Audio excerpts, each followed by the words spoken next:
और आज पूरे देश में ईद का त्योहार धूमधाम के साथ मनाया जा रहा है। ईद की नमाज पूरे यूपी में शांतिपूर्ण तरीके से संपन्न हो गई है। सभी लोगों ने देश प्रदेश में शांति और सौहार्द भाईचारे के लिए दुआ मांगी, एक दूसरे से गले मिलकर ईद की बधाई दी है और छोटे बच्चों से बुजुर्ग तक हर कोई नमाज में शामिल हुआ है। पूरे प्रदेश में सुरक्षा के पूरे इंतजाम है। ड्रोन और सीसीटीवी से निगरानी रखी जा रही है। अल्लाह ताला ने और एक बार फिर से संभल सांसद जियाउर रहमान बर्क ने सड़क पर नमाज पर रोक के आदेश के खिलाफ बयान दिया है। बर्क ने कहा है कि देश के संविधान में सबको समान अधिकार है। जब हिंदुओं के त्योहार पर सड़कें बंद की जा सकती हैं तो 10 मिनट की नमाज से क्या दिक्कत है। कड़े शब्दों के अंदर निंदा करता हूं कि मैं चाहता हूं कि हमारा जो संविधान है वो कोई धार्मिक नहीं है, उसमें सभी धर्म के लोगों को स्वतंत्रता है अपने त्योहारों को मनाने की। मैं ये कहना चाहता हूं कि इस प्रदेश और देश के अंदर दोहरा मापदंड नहीं होना चाहिए। जब एक तरफ सड़क पर हमें किसी के त्योहार से हिंदू समाज के लोगों से हमें आपत्ति नहीं है, ना हमारा मजहब ये पैगाम देता है, लेकिन जब एक तरफ सड़क बंद कर करके उनके त्योहार को मनाया जा सकता है तो दूसरी तरफ 10 मिनट की नमाज से आपत्ति क्यों दोहरा मापदंड अपनाया जाता है। इसकी आपत्ति है और ये मेरा अधिकार है। इस नए देश के नागरिक होने के नाते, यहाँ के सांसद होने के नाते मैं मजबूती के साथ में जहाँ मेरी जनता के खिलाफ कोई आवाज होगी तो मैं उसके खिलाफ मजबूती के साथ में आवाज उनकी बनूंगा। और समाजवादी पार्टी के नेता अखिलेश यादव ने यूपी पुलिस पर उन्हें ईदगाह जाने से रोकने का आरोप लगाया। उन्होंने कहा कि यूपी पुलिस ने बैरिकेडिंग कर ईदगाह जाने से रोका। पुलिस से पूछने पर उनका आरोप है कि उन्हें कोई जवाब नहीं दिया गया, बड़ी मुश्किल से वो आ सके हैं। कभी इतनी बैरिकेडिंग नहीं होती होगी। जब मैं आज आ रहा था तो जानबूझ करके पुलिस ने मुझे रोका। मैंने जानना चाहा कि भाई क्यों नहीं जाने दे रहे हो। पूरी बैरिकेडिंग लगा करके मुझे आधे घंटे जब बात की तब जाने दिया, बड़ी मुश्किल से, और एक गाड़ी जाने दी। और जब जानना चाहा मैंने कि आखिरकार क्यों ऐसा किया जा रहा है तो किसी अधिकारी के पास जवाब नहीं था। आखिरकार इसको मैं क्या मानूं, क्या समझूं? इसको मैं तानाशाही समझूं, मैं इसको इमरजेंसी समझूं, मैं इस बात को ये समझूं कि ऐसा दबाव बनाना चाहते हैं, डराना चाहते हैं, धमकाना चाहते हैं कि दूसरे के धर्मों में शामिल ना हो। ईद के मौके पर राजधानी लखनऊ में ऐशबाग मैदान में मुस्लिम समाज के लोगों ने नमाज पढ़ी। इस मौके पर कई बड़े वहां पर मुस्लिम समाज के लोगों को ईद की मुबारकबाद दी गई। डेप्टी सीएम ब्रजेश पाठक, राज्यसभा सांसद दिनेश शर्मा, मंत्री दानिश आजाद अंसारी वहां पहुंचे। इसके अलावा एसपी अध्यक्ष अखिलेश यादव भी वहां पर पहुंचे थे।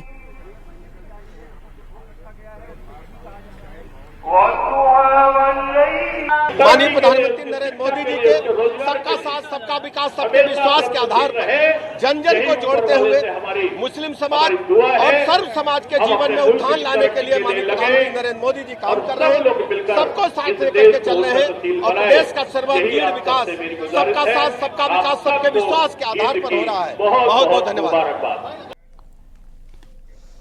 और आईएमसी प्रमुख मौलाना तौकीर रजा ने लोगों से अपील की थी कि ईद पर पुराने कपड़े पहने। संभल में जान गंवाने वालों के घर मातम है। जब हमारे रिपोर्टर ने उनसे पूछा कि आपने अपनी अपील पर कितना अमल किया है तो उन्होंने कहा कि मैं वही कहता हूं जो खुद भी करता हूं।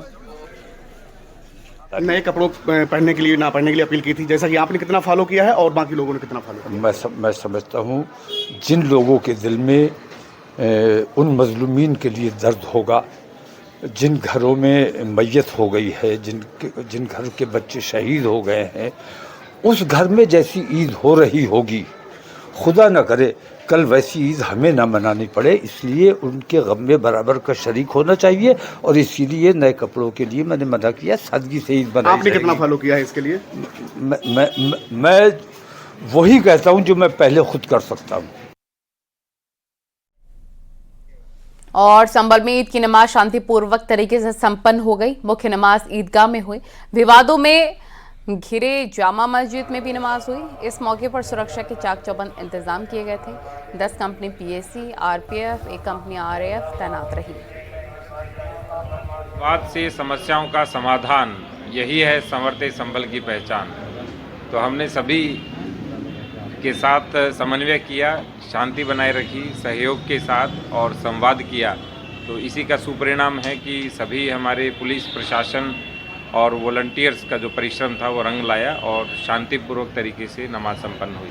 जनपद संभल में ईद की नमाज है सकुशल संपन्न हो चुकी है सभी जगह पे। अंतिम नमाज है जो जामा मस्जिद में होनी थी वो भी पूर्ण हो चुकी है। 10 कंपनी पीएसी और रैपिड रेस्पॉन्स फोर्स के लोग डिप्लॉयड थे। एक कंपनी रैपिड एक्शन फोर्स की भी डिप्लॉयड थी। उसके अलावा ड्रोन और वॉलंटियर्स के सहयोग से शांतिपूर्वक तरीके से जो नमाज है उसको पढ़ा गया है और अभी नवरात्र के लिए स्पेशल।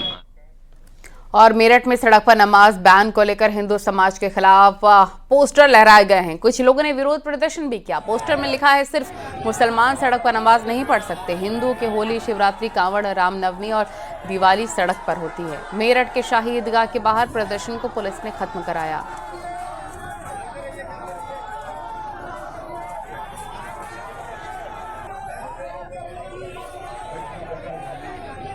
तो मेरठ में नमाज के बाद हिंदू समाज के खिलाफ पोस्टर लहराने के मामले।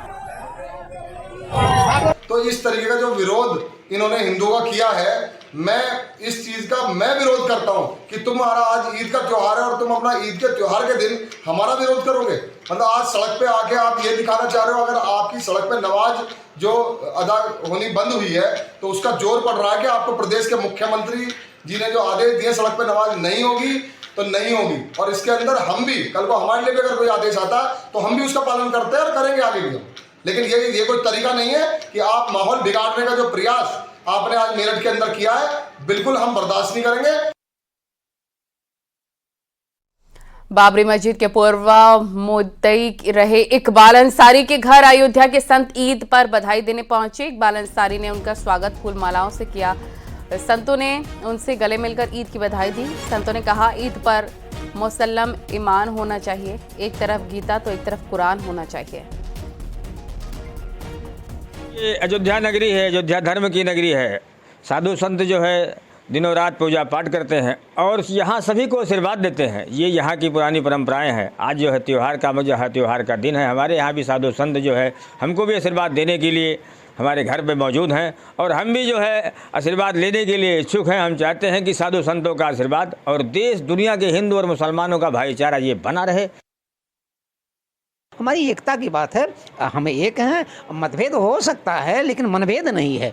राम जन्मभूमि के ऊपर मतभेद था, मैं मानता हूं, लेकिन अयोध्या में मतभेद कहीं हो सकता है, लेकिन अयोध्या में हिंदू मुसलमानों के बीच में कभी मनभेद नहीं है। हम ये हमारे हैं, हम इनके हैं।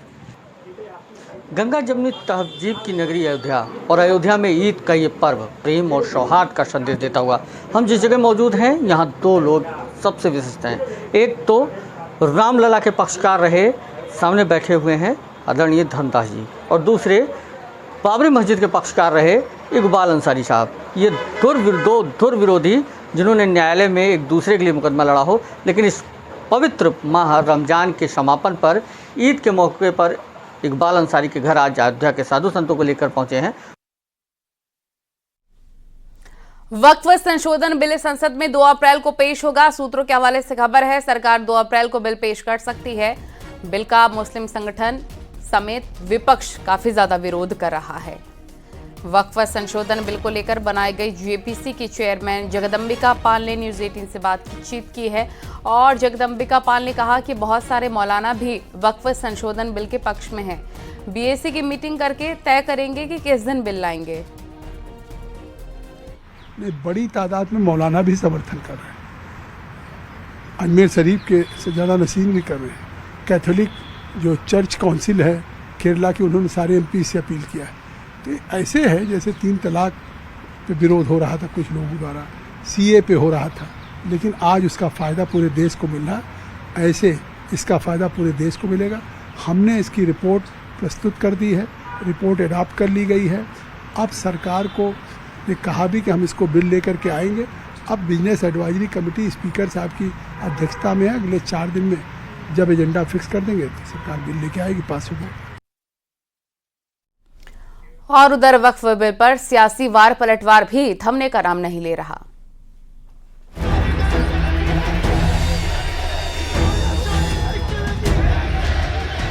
वक्फ बिल पर सियासी घमासान थमने का नाम नहीं ले रहा। AIMIM के अध्यक्ष असुद्दीन ओवैसी ने वक्फ बिल को लेकर मोदी सरकार पर बड़ा हमला बोला है। एक काला कानून बनाने जा रही है। वक्फ का कानून के खिलाफ all India Muslim personal law board के हुक्म पर हमने ये काला पट्टा बांधा है उस वक्फ बिल के खिलाफ। नरेंद्र मोदी इस वक्फ बिल के जरिए हमारे सीनों पर गोली चला रहे हैं, हमारे सीने पर गोली चला रहे हैं, हमारे ईमान पर गोली चला रहे हैं, हमारे मस्जिदों पर गोली चला रहे हैं, हमारे दरगाहों और खानकाहों पर गोली चला रहे हैं। ओवैसी के वक्फ संशोधन बिल पर दिए बयान पर बीजेपी के राज्यसभा सांसद नरेश बंसल ने पलटवार किया है। उन्होंने कहा कि नया वाला नहीं, पुराना वाला लुटेरों का कानून है, इसलिए इसमें संशोधन हो रहा है। सारे समाज की ये शिकायतें थी कि उससे गरीब मुसलमान को कोई लाभ नहीं हो रहा है। कुछ चंद लोग उसकी संपत्ति पर कब्जा कर रहे हैं। बहुत सारे उसके कारण थे और जो अब तक का वक्फ का कानून था वो लुटेरों के हित में था।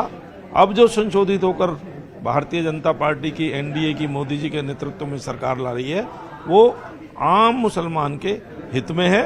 लुटेरे कानून में संशोधन होना है। वक्फ संशोधन बिल के समर्थन में इस वक्त दिल्ली के जंतर मंतर पर महापंचायत हुई। बड़ी बात है कि केंद्र सरकार इसी हफ्ते संसद में वक्फ संशोधन बिल पेश कर सकती है। हालांकि तमाम मुस्लिम संगठन वक्फ संशोधन बिल का विरोध कर रहे हैं, लेकिन अब वक्फ संशोधन बिल के समर्थन की तस्वीरें भी सामने आने लगी है। दिल्ली के जंतर मंतर पर वक्फ संशोधन बिल के समर्थन में महापंचायत हुई। न्यूज़ 18 के लिए ब्यूरो रिपोर्ट। और बीजेपी एमएलसी सुभाष यदुवंश ने अखिलेश यादव के खिलाफ पोस्टर वॉर छेड़ दिया है। लखनऊ के चौराहे पर होर्डिंग लगाकर अखिलेश यादव को घेरा है। होर्डिंग में लिखा है, अखिलेश यादव को गाय गोबर गौशाला से दुर्गंध आती है। उनका ये बयान पूरे यादव समाज, सनातन धर्म और सभी पशुपालकों का अपमान है। अखिलेश यादव पूरे यादव समाज से अविलंब माफी मांगे। बीजेपी एमएलसी सुभाष यदुवंश ने अखिलेश यादव के बयान के खिलाफ लगाई सैकड़ों होर्डिंग्स। लखनऊ में अखिलेश यादव के खिलाफ लगे पोस्टर पर बीजेपी सांसद रमेश अवस्थी ने भी बीजेपी एमएलसी सुभाष यदुवंश की तारीफ की है। अखिलेश यादव पर सवाल भी उठाए हैं। मैं यदुवंश नहीं बल्कि मेरी तो तमाम यादव वर्ग के लोगों से बातचीत हुई है, उन्होंने भी इसको गलत माना है। उन्होंने कहा गौ माता तो हमारी श्रद्धा का पात्र है, हम लोग गौ माता का अपमान नहीं कर सकते हैं। अखिलेश यादव के बयान से जो आम यादव है वो भी संतुष्ट नहीं, वो भी समर्थन में नहीं है और मुझे लगता है अखिलेश यादव को अपने बयान के लिए माफ़ी मांगनी चाहिए। और जाट नेता धर्मवीर बालियान ने आप सांसद संजय सिंह के बयान पर पलटवार करते हुए विवादित बयान दिया। साथ ही इमरान मसूद को घेरा भी है। सांसद संजय सिंह ने सीओ अनुज चौधरी को लफंडर कहा था, जिसके बाद जाट समुदाय गुस्से में है। में जीवन लग जावे, बहुत सारी बाधाएं आती है उसके, और जब जाके कहीं खिलाड़ी बनकर आज उसने देश का, प्रदेश का, हमारे जनपद का नाम रोशन किया। अर्जुन अवार्डी, सुनने में भी गर्व महसूस होता है। और ऐसे खिलाड़ी के लिए मतलब कोई भी एक टिकट ब्लैक करने वाला एक सांसद बन गया, ठीक है, आज मान्य हो गए। में कल तक का उसके बारे में इतिहास पता, हमें टिकट ब्लैक करने वाला आदमी था, आज वो लफंडर बता रहा है ऐसे खिलाड़ी को। तो हम घोर निंदा करते हैं और वो आगे से लगाम दे। अगर आइंदा भी ऐसी कोशिश करी उसने तो समाज जूतों से इलाज करेगा। इमरान मसूद के लिए भी यही है भाई, अगर वो कहेगा वो भी सुनेगा। देखो हमारा तो ये कहना, किसी को हम खामा खा नहीं कहेंगे, कोई हमारी साथ छेड़ करेगा तो जवाब भी निश्चित लेगा। और मुजफ्फरनगर में बीजेपी के पूर्व विधायक विक्रम सैनी ने भड़काऊ बयान दिया। विक्रम सैनी मंच से बोलते हुए युवाओं को भड़काने की बात कहते नजर आ रहे हैं। विक्रम सैनी कह रहे हैं कि ऐसे लोग जो किसी संत या किसी महापुरुष के बारे में गलत बोलते हैं उनके खाल में भूसा भर दो, आंदोलन से कुछ नहीं होता, चुपचाप 4 लड़के जाओ और जहां मिले ठोक दो, बाद में अपने पता चलता रहेगा। मुकदमे से डरने की जरूरत नहीं है। देश आज़ाद ऐसे ही नहीं हुआ, अंग्रेजों को ठोका तब भागे। यहाँ से महात्मा गांधी के आंदोलन से, सत्याग्रह से, चरखा चलाने से देश आज़ाद नहीं हुआ। अगर चरखा चलाने से देश आज़ाद होता या दुश्मन डरता तो चीन की सीमाओं पर लाखों करोड़ों चरखे रख दिए जाते और उनको चलाते जाओ तो ये दुश्मन भाग जाएंगे। गोली चलाने से, मारने से, मरने से डरता है दुश्मन, वैसे कोई नहीं डरता। पिछले साल 28 सितंबर पर मैं कहता हूँ ऐसे लोग जो किसी भी संत को या किसी महापुरुष के बारे में गलत बोलते हैं, उनकी खाल में घुस भर दो। आंदोलन से कुछ नहीं होता, चुपचाप 4 लड़के जाओ और जहां मिले ठोक दो, बाद में अपना पता चलता रहेगा। मुकदमे से डरने की आवश्यकता नहीं है। देश आजाद वैसे ही नहीं हुआ, अंग्रेजों को ठोका तब भागे। महात्मा गांधी के सत्याग्रह आंदोलन से, चरखा चलाने से देश आजाद नहीं हुआ। अगर ऐसे चरखा चलाने से देश आजाद हो या दुश्मन डरता हो तो चीन की सीमा पर लाखों करोड़ों चरखे रख देंगे, भाई चलाओ जाओ, और ये भागो जाएंगे दुश्मन। गोली चलाने से, मारने से, मरने से